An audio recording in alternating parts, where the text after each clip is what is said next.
What's cracking, everybody? New video. First thing I want to say is I don't want anybody to twist this up. I don't want anybody to make it seem as though I'm taking shots at any other platform, any other channel, any of that. I don't do that shit, right? So let's put that out there first. Second of all, I'm going to finally go ahead and just give a few words, a few minutes to this thing that happened to Cain Velasquez, right? Everybody knows I don't condone violence. I don't condone criminality. I'm trying to get it to where, you know, people start thinking differently and living more happy, more peaceful. That said, I don't believe that there's a parent out there who feels that what Cain did was wrong.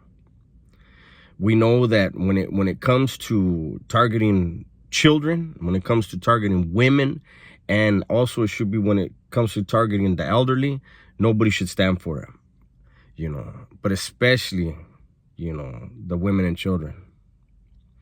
So, what Cain did, you know, I don't see a problem with it, okay? Now, what I do have concerns about is this.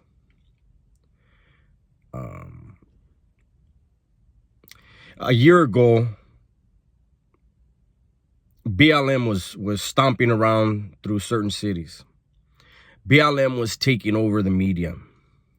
And what happened was the initial reasons, the initial incidents that were triggering these groups to feel like they needed to protest peacefully before George Soros got involved and manipulated people into doing different things. We're not going to get into all that.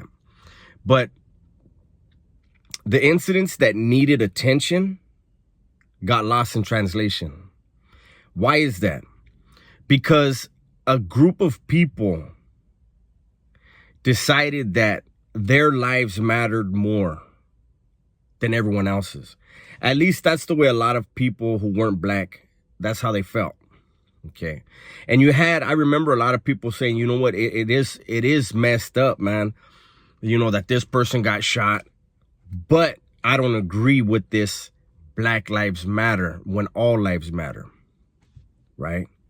And I heard that from a lot of raza. I heard that from a lot of white people. I heard that from everyone that wasn't black. A lot of people saying the same thing. You know, I agree with this thing, but it's getting lost because they're pushing this thing.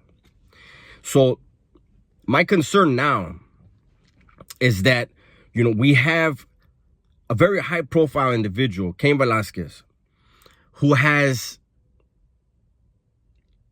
grabbed the spotlight and placed it on the way that pedophiles are being coddled. You know, that the way that pedophiles are being let go.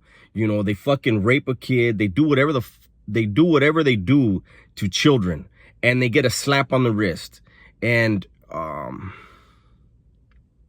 now we have Cain, like I said, putting a spotlight on that, with hopefully an opportunity to make people, parents, unite parents to say this shit's got to stop.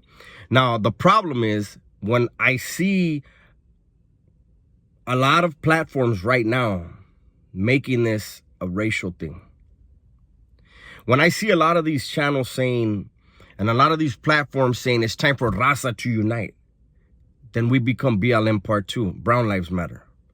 We can't do that. This matter is not a brown thing. You know, we can't put ourselves in a box. You know, there's ways that we have to handle these things. And things like this serious, we need parents to unite behind this cause. We don't need just brown people to unite behind it. You know, we need to make sure that we say, when we use our platforms, this is bullshit. This has to stop. And we as parents, we as voters, we as constituents, we need to get together, let these lawmakers know if that shit's over. It's got to change, you know. We can't dig a damn hole that we're gonna fall into and not be able to get out of. You know, can't do it. You know, like I said, it was a white man behind BLM, a very rich white man who manipulated that whole thing and got people to do a lot of things, create dissension, and then look at the media turn their backs on BLM because they were used for a purpose. We'd be fools to have watched what happened over the last year and then we fall for it. We put ourselves in that same thing. So I'm saying what Cain did, all power to him. The system failed him and his family by allowing a fucking sex offender to get OR'd. So he took it upon himself.